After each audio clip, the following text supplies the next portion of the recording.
my been there, done that is sort of got lost and found in Africa and started a business. The business that I co-founded and I'm the CEO of is Java House. Most of you guys have been there, I think. So you probably all are going, yeah, and the service at Valley Arcade sucks, right? That's what Agatha said when we met each other, right? I'm like, it's cool. I still like you. Yeah. But I thought it'd be good just to tell you guys, because most people have the wrong idea about business people, that they all went to Harvard and got MBAs and they run the world or whatever, and it's not necessarily like that. I think Dennis is a good testament of that. I mean, he's not your everyday entrepreneur, you know. And they're all different. But I'm a small town guy from California. I grew up in a town 20 miles from this infamous San Bernardino where they had this massacre a week ago. I grew up in a little town that San Bernardino is a bad, rough town, and I was in the shittier town 20 miles away. Okay, so you know, how did I end up here, right? So I went to college. My dad thought, you know, hey, I finally got some money. I'm going to send my kid to private school. So I went to Pepperdine, which was in Malibu, and it was really cool. You know, Madonna and Sean Penn, that's when they were married, and kind of deliver pizzas to them and stuff, and it was kind of fun. But most of the time I was, you know, partying, playing basketball. But anyway, the idea of my dad was that I was a businessman because he was a businessman. Has anybody had that sort of fate bestowed upon them where you're like, yeah. So in my first year, I actually discovered psychology, and I'm like, whoa, this is amazing. You know, because you live in a big family. Anyone? I'm the youngest of 6. Is anybody the youngest of a big family? We're expert psychologists, am I right? Because you observe craziness like every day in volume, right? So I decided I'm going to tell my dad and my brother I want to change my major. So I get them, you know, for a meeting. I want to buy them lunch, right, with the money I made delivering pizzas at college. And so I tell them, I got some great news. I'm going to change my major to psychology. It took me 5 minutes until they got off the floor. They were laughing so hard. They're like, psychology, oh!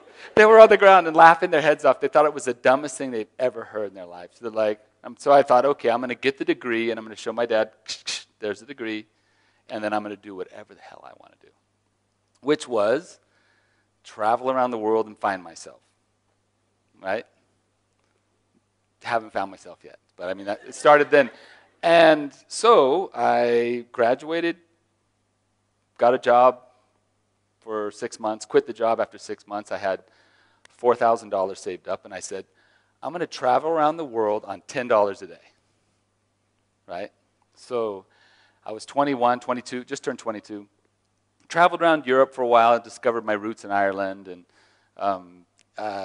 waited on a flight to Kenya, because back then in 1988, you could actually get a ticket one way by being a courier for like DHL, the equivalent of DHL back then. So you'd have to hang out until they said, we got enough stuff for someone to carry to Kenya. And so I got the call, and they're, you know, and so I showed up, and they gave me this packet, and I got on the plane, and I'd already been rehearsing to myself, how am I going to convince the immigration officer in Kenya that I had a return ticket? So I get up to the immigration, and, you know, he says, yes, sir, do you have a return ticket? I'm like, yeah, you want to check it out? And he's like, no, it's cool. I'm like, good. Okay, you know. And so remember, $10 a day. So I land at Jomo Kenyatta at 1 a.m. on it's probably like I think it was Aeroflot or one of these crazy airlines. And so I had 5 hours to burn at the airport because I couldn't afford to take taxi, right? So I waited for the KBS bus at 6 a.m.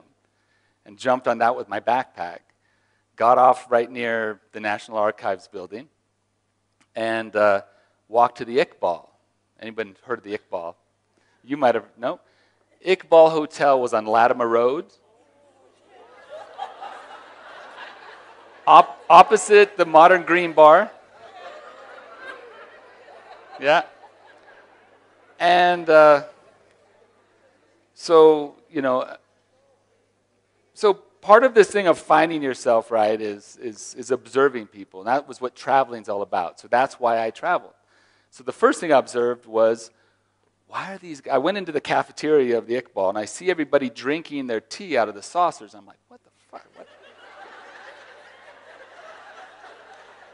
And it's like, guys are getting their tea. They've got like a mandazi, right? And they get their tea and immediately like pour it in the saucer, and they're like, I'm like, what the hell, right? So I basically say, okay, this is going to be a great trip. And the first thing I noticed about Africa is that people understand the concept of personal space. You guys are experts. I mean, you know how to be cool with someone. You're like, you don't get in someone's face. I mean, 2 months later, I ended up in India. That was different. I virtually would pick people up and put them behind me in line. But Kenya was great. I did manage my $10 a day. I took all the local buses. My first bus was to Mount Kenya. So I went to the country bus station. They used to call it the country bus station. Do they still call it that? Okay, so I walked with my rucksack. I was so smart. I knew I'd ask somebody, where's the bus to Chagoria, right? So the guy's like, that one. And then he signals the guy like, we got another one, okay? So they start the bus up and it starts taking off. And I'm like, whoa, my bus is leaving. So I run, jump on, give him my money, and then immediately turns the bus off. And I realize, I'm actually the only guy in the bus, okay? And being on a budget, I was stuck, right? So I stayed there. So I climbed Mount Kenya, and I, went to Lamu and slept on a rooftop, and I hitchhiked with another crazy American I met up to the border of Rwanda and went up and saw the gorillas without, when there was no national park, Gave a guy a pair of socks and like $5 for walking us up to see the gorillas. Seriously. Yeah. But I was intrigued by Africa. I had a great experience on that trip, so I decided to come back. So I came back and went to Kitale.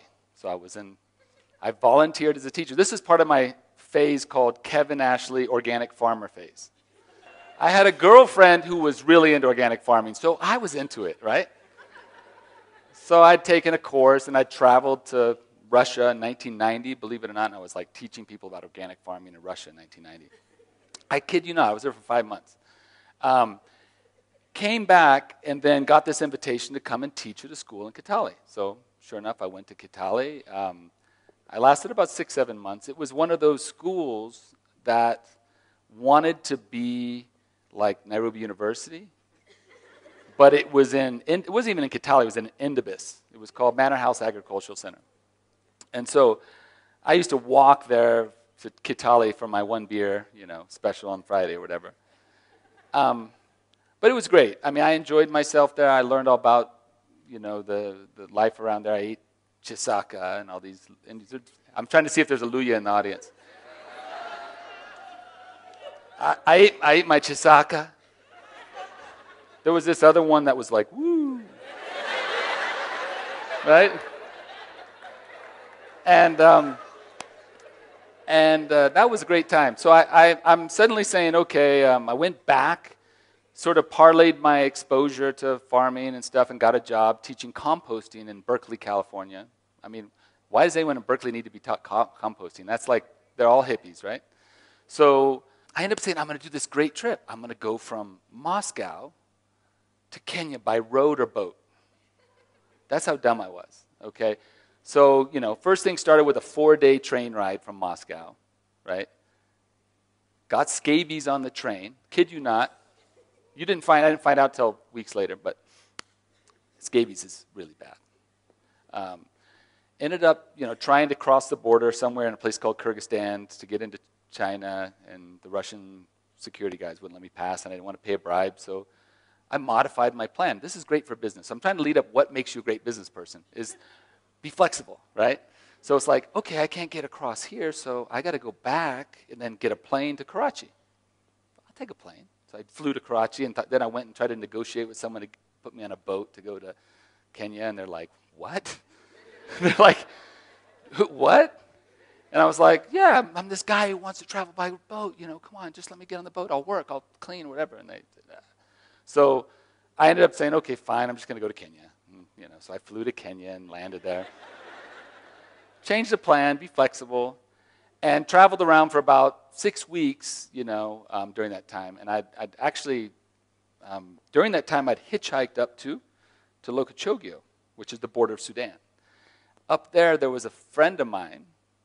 His uncle had a bar and needed, basically he was going to put me up there while I looked for a job to work in Sudan. So sure enough, I got there. I stayed for 2 weeks in Lokochogio in a mud hut, walking to the UN compound every time with, saying, hey, would you give me a job? I'm really nice and I'll do whatever. I'll load planes. I just want to help, right? And funny enough, I met one of these guys who later on gave me a job, which was amazing. But in that time, though, I ran out of money, and I was living in South Sea in a servant quarters. And my friend who visited gave me his last $50, and I'm like, okay, I got to make the phone call. Maybe I got the job. And I picked up the phone. I called the guy at the UN and said, do you have anything for me? And he said, you got the job. So it's with that job. I worked for 2 years in the UN for World Food Program, saved $30,000. With that money, started my first business, which was an aviation business, flying relief cargo in Sudan. Okay? Within 3 months, we had made money, all the money back on the first plane, and within another 6 months, we had bought 2 more planes. And I thought, okay, we're going to run out. We're going to start crashing planes. We're not smart enough to manage these aircraft. We got to think of something different. So I was like, why can't you get a good cup of coffee in Kenya? Why can't you get a good cup of coffee? I drink great Kenyan coffee in America. So I kept thinking, we got to figure that out. So while we're buying more planes and going across Sudan with cargo in war zone, we finally figured out that we could do this coffee idea. And we sat down with a little napkin and drew the logo out on a napkin. And our business plan was add up all our friends, multiply by 4, and imagine that would be enough to make a profit. We were idiots. We had no idea what we were doing. This is the first job at Adams Arcade. And, but being young and stupid, and actually isn't a bad way to start a business, because that ignorance is bliss, right? And as long as you have this belief that you can get better, you can learn from each other, you can listen, it's all good, right? You've seen that, right? Step by step. So the moral of this story is, Dad was right. I'm a businessman. Yeah. And so started a business in Africa. Been there, done that. Thank you.